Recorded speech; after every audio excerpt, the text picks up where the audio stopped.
ఒక విషయం ఏంటంటే అసలు కాంగ్రెస్ పార్టీలో ముఖ్యమంత్రి క్యాండిడేట్సే లేరు ఎవరు.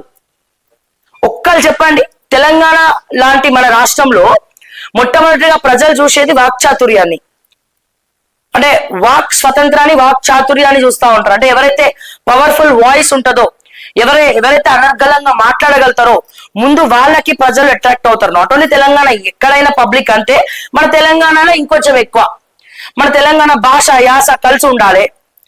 అటువంటి వ్యక్తి ఒక్కని యూపీఎండి సబ్జెక్ట్ మీద మాట్లాడేటోని కాంగ్రెస్ పార్టీలో ఎవ్వరు లేడు. నాట్ ఈవెన్ రేవంత్ రెడ్డి కూడా సబ్జెక్ట్ మీద మాట్లాడలేడు. శ్రీధర్ బాబు మాట్లాడతాడా? మాట్లాడలేడు. ఆయన ఎంతసేపు ఇంగ్లీష్ స్పీచ్లు 2-3 మాట్లాడతాడేమో, లేకపోతే ఇంకేమైనా speech ఇస్తాడేమో. Counter encounter Sridhar Babu వల్ల కాదు. ఆయన ఓ గొప్ప స్పీచ్ ఏమన్నా కాదు. మా అంటే అడ్మినిస్ట్రేషన్ బాగా చేస్తాడేమో, అంతా బాగా చేస్తాడేమో కానీ ఈ స్పీచ్లు ఇవ్వడము, ప్రజల్ని ఆయన వాయిస్ తోటి అట్రాక్ట్ చేసుకోవడము శ్రీధర్ బాబు వల్ల కాదు. ఆయన పనితీరులో వేసి చూపిస్తాడేమో చేస్తే గనక. అండ్ అట్లాగే ఉత్తమ్ కుమార్ రెడ్డి, కోమటిరెడ్డి వెంకటరెడ్డి గారు, ఆయన ఒక డైలాగ్ చెప్తేనే ఏం అర్థం కాదు. పోనీ రాజగోపాల్ రెడ్డి మంత్రి పదవి ఇవ్వడానికే గింజుకుంటున్నారు ఆడ. పోనీ ఇంకెవరు ఉన్నారు? దామోదర్ రాజనరసింహ గారా ఇస్తారా? ఆల్రెడీ డిప్యూటీ ముఖ్యమంత్రిగా గతంలో చేసిండు. ఒక దళిత నేతకు ఇచ్చేంత సీను ఈ రెడ్డిల రాజ్యంలో కనబడుతుందా? కనబడదు కాంగ్రెస్ పార్టీలో. మళ్ళీ ఎవరు ఉన్నారండి సీఎం క్యాండిడేట్? అసలు కాంగ్రెస్ లో సీఎం క్యాండిడేట్సే లేరు. నన్ను అడిగితే ఒక కార్యకర్తనన్నా అప్పటికప్పుడు తీసుకొచ్చి సీఎం క్యాండిడేట్ చేయొచ్చేమో కాంగ్రెస్ పార్టీలో.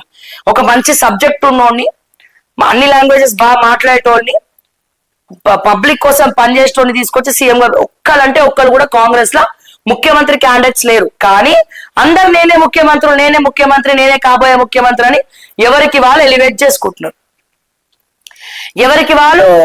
చేసుకుంటున్నారు. సో బీసీలకు ఇస్తారా? పోనీ బీసీలలో మంత్రి పదవులు ఇచ్చింది ఇద్దరికి.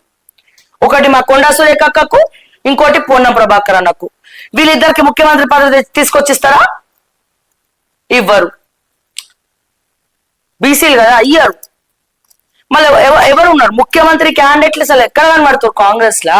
ఎవరు లేరా ఆడ. అయిపోయింది కాంగ్రెస్ స్టోరీ, అయిపోయింది.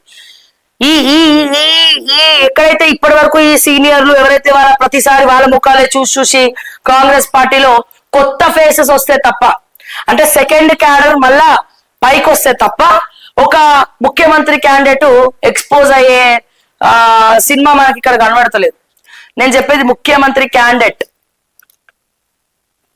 ఎవరున్నారండి? ఎవరు లేరు. రేవంత్ రెడ్డిని ఒకవేళ మార్చాలన్నా, రేవంత్ రెడ్డిని తీసేయాలన్నా, రేవంత్ రెడ్డి తర్వాత ఎవరున్నారు నడిపించగలిగే వాళ్ళు, మాట్లాడగలిగే వాళ్ళు, ఇన్ని కాంట్రవర్సీస్ ని 6 గ్యారంటీలు మేనేజ్ చేసేటోడు?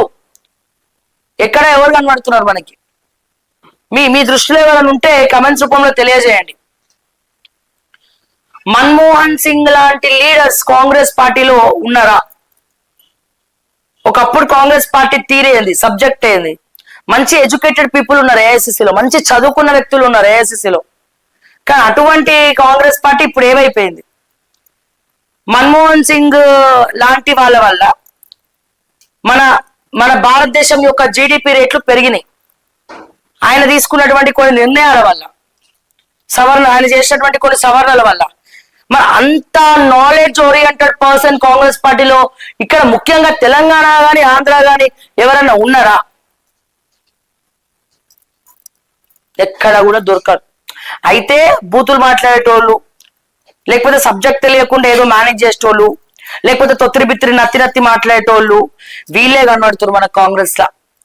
ఒక సబ్జెక్ట్ మీద మాట్లాడేటోడు, ప్రజలకు అర్థమయ్యేలాగా చెప్పేటోడు, ఓపికగా మాట్లాడేటోళ్ళు ఎవరు కూడా లేరు. అంటే జననేతగా ఎవరు లేరు. మాస్ లీడర్ అనిపించుకున్న వాళ్ళైతే ఎవరు లేరు ఇక్కడ.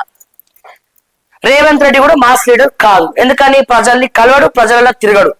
కాబట్టి రేవంత్ రెడ్డి మాస్ లీడర్ కానే కాదు.